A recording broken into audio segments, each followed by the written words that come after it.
So we're in a really good spot, and we're still ahead of schedule. I know that's not from us training harder. You guys are all just a level up from where we were. And so we need to keep that up. I think it's sustainable. I'm confident it's sustainable. We're at the point that we want to be at, where that's ideal for as a coach, because then we can start working on different things. Like, we need to get those endurance zones in and training. We need to do pure speed stuff and not have it be part of a workout. So you're making my job really easy, like where I don't have to try to cram training sessions in. I have this really big map where I'm like, okay, we can get this in because everybody's doing a good job off the track. And that's across the board right now. Even coming off of injuries, like, you're bouncing off it quick. You guys are doing a fantastic job. And we had a pretty good indoor season. We almost had 4 people qualify for World. We had 2. And then Josh won the world title indoors, which was phenomenal. And Isaiah got through, almost made the final. But the group as a whole did well. Like, Ali PR'd indoors by quite a bit, and Kaylee set like a 30-second PR. Nia ran 158 indoors. You know, she got sick at USA's, so she would have made the team otherwise. Yeah, so things have gone well.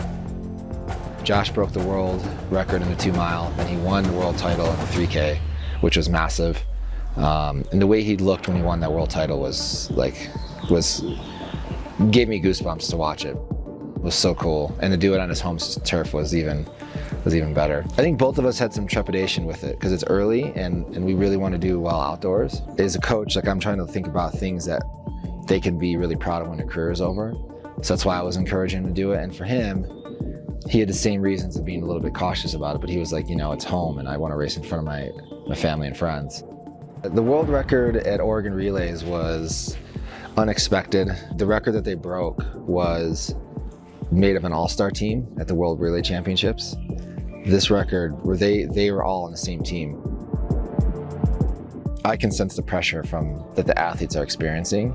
And so I want to make sure that on my end, I'm doing a good job of getting them ready to go. It forces me to be really diligent about my thought process for their training and the mental prep that we need to do to get ready for it. The thing about sports, and it's so obvious, is you just don't know how the outcome is. And so I know that the preparations have gone well, and I know that they tend to race well when they're prepared well.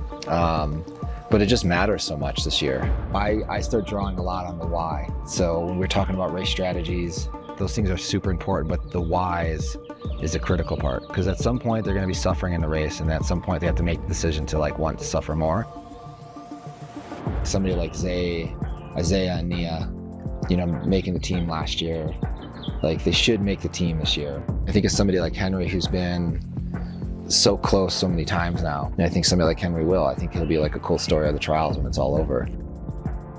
Historically, we are a 4th quarter team.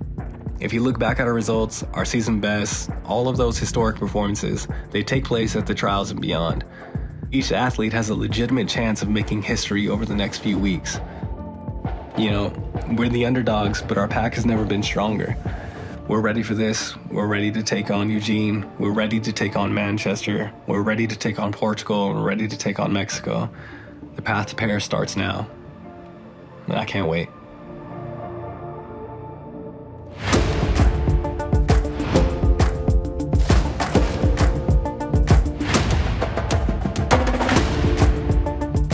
It's one of the best diamond leagues in the world. I want to see Josh tested, because I think that helps set the tone for Paris.